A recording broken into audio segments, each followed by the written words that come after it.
सुप्रभात बच्चों, हम अभी आपके बीच चर्चा कर रहे हैं role of education in character development.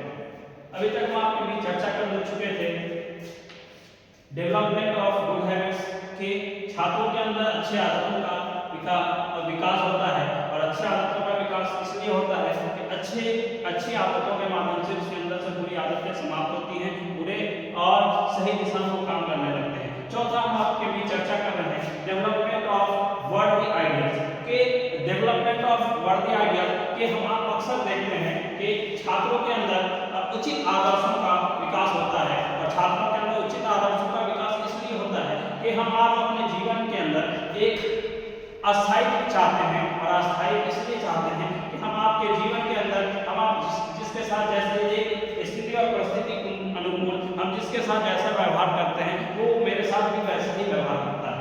और जब ऐसा व्यवहार हम आपके लिए होता है उस संदर्भ में हम आप इस बात को भली भांति जानते हैं कि हम आपके जीवन के अंदर जो है उचित आदर्शों का विकास होता है और हमारा व्यवहार हमारी स्थिति और परिस्थिति अनुकूल बदलता रहता है। और बदलने के संदर्भ में हम अपने जीवन के अंदर लक्ष्यों के वो आदर्श रूप में लेते हैं। और आदर्श रूप में इसलिए लेते हैं कि आदर्श की एक छाप होती है, हर इंसान की एक पहचान होती है और उस पहचान को लेकर इंसान आगे बढ़ता है। और उस पहचान को लेकर जैसे आगे बढ़ता है उसके जीवन के अंदर जितने ऊंचे और अच्छे जीवन और मूल जिसके भी आदर्श होंगे उसके माध्यम से वो जीवन में अपने चरित्र को सशक्त बना पाएगा। और सशक्त इसलिए बना पाएगा कि बालकों के उचित आदर्श एवं जीवन मूल में अपनाने के लिए उसके अंदर उचित आदर्शों का विकास होना बहुत जरूरी है। इसलिए डेवलपमेंट ऑफ उचित आदर्श का जैसे होता है वैसे ही उसके बाद जैसे आदर्श बना है उसके बाद उसको जोड़ा जा सकता है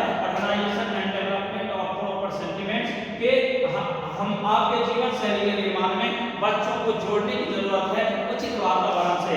उचित अस्थायी भावों का विकास एवं संगठन के छात्रों के अंदर एक संगठन के द्वारा छात्रों को जोड़ा जाता है। और छात्रों को इस संगठन के द्वारा इसलिए जोड़ा जाता है उसके अंदर उसकी रूपरेखा तैयार होती है।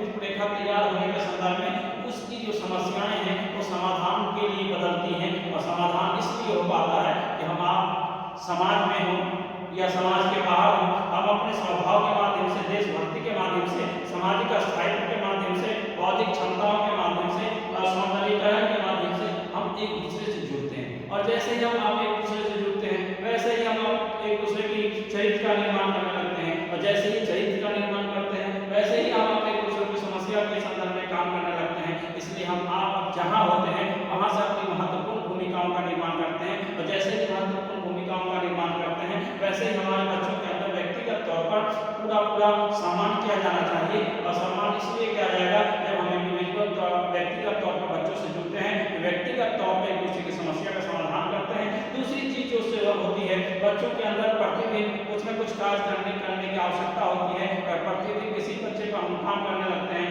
उसके अंदर ऑटोमेटिकली उसमें कुछ बदलाव देखने को मिलते हैं और संगठित काम होने लगता है। इसलिए हमें अपने काम को, बच्चों के काम को प्रोत्साहन देने की जरूरत है। हम जितना अधिक प्रोत्साहन बच्चों को देंगे बच्चे उतना कुछ अच्छा कर पाएंगे और बच्चों के अंदर आत्मसम्मान और आत्मविश्वास बढ़ पाएगा। और आत्मविश्वास के माध्यम से बच्चे क्या करेंगे, अपने अनुभव के माध्यम से अपने अंदर की कमी को सुधारेंगे और अपनी कमी को सुधार करके वो ऑर्गेनाइजेशन से जुड़ेंगे, ऑर्गेनाइजेशन से जुड़ करके अपना विकास करेंगे और ऊपर उनका विकास होगा और उनकी समस्याओं का समाधान होगा। नेक्स्ट है सजेस्ट एंड कैरेक्टर बिल्डिंग। छठा पॉइंट है सजेस्ट एंड कैरेक्टर बिल्डिंग के छात्रों की सुझाव और चरित्र का निर्माण के सजेशन एंड कैरेक्टर बिल्डिंग उचित सुझाव और चरित्र का निर्माण कि हमें सही दिशा में काम करने की आवश्यकता है कि बच्चों का चरित्र निर्माण हो सके। और बच्चों का चरित्र निर्माण उसी समय होता है जब छात्रों के लिए हम मन मस्तिष्क के माध्यम से उपस्थित होते हैं, सही दिशा में उसके पीछे काम करते हैं, उसकी समस्या को अपनी समस्या समझते हैं और उनके सामने पॉजिटिव सजेशन देते हैं, सकारात्मक सुझाव देते हैं।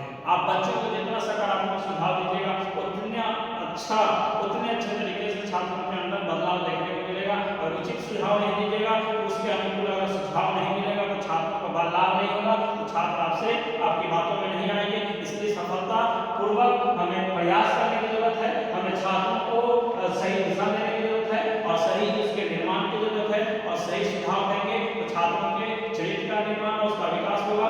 इसलिए हमें ज्यादा से ज्यादा जरूरी है कि हमें चरित्र निर्माण की दिशा में उचित कदम बढ़ाने की जरूरत है, ज्यादा से ज्यादा समय देने की जरूरत है, जिसके माध्यम से हम उत्तम व्यवहार कर सके, छात्रों को लाभदायक सिद्ध हो सके, छात्रों की समस्याओं का समाधान कर सके, उसके आत्म सुधारों के माध्यम से उसके चरित्र का विकास कर सके और उसको सही सीढ़ियां उपलब्ध करा सकें, जिसके माध्यम से वो सफलता की सीढ़ियों पर चढ़ता चला जाए और अपनी समस्याओं का समाधान कर सके।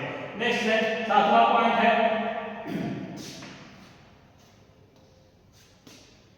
7वां पॉइंट है imitation and character development. Imitation and character development, अनुकरण और चारित्रिक विकास। छात्रों का के साथ अनुकरण, उसका चारित्रिक विकास होता रहना चाहिए और इसलिए कि बच्चा स्वभाव से ही अनुकरण करता है।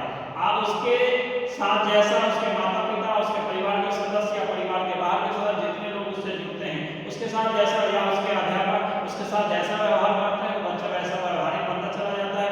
इसलिए हमें चाहिए कि जीवन के अंदर व्यक्तिगत तौर पर हम बच्चों के व्यवहार और उसके चरित्र को एक उदाहरण के रूप में लेना चाहिए और उसके साथ अच्छे व्यवहारिक रूप में पेश आना चाहिए, जिसके माध्यम से छात्रों के अंदर उसके संगत के अंदर बदलाव हो सके, उस स्वस्थ वातावरण में सही दिशा में वो सुझाव ले सके और अनुकरण कर सके और उसका चारित्रिक विकास हो सके।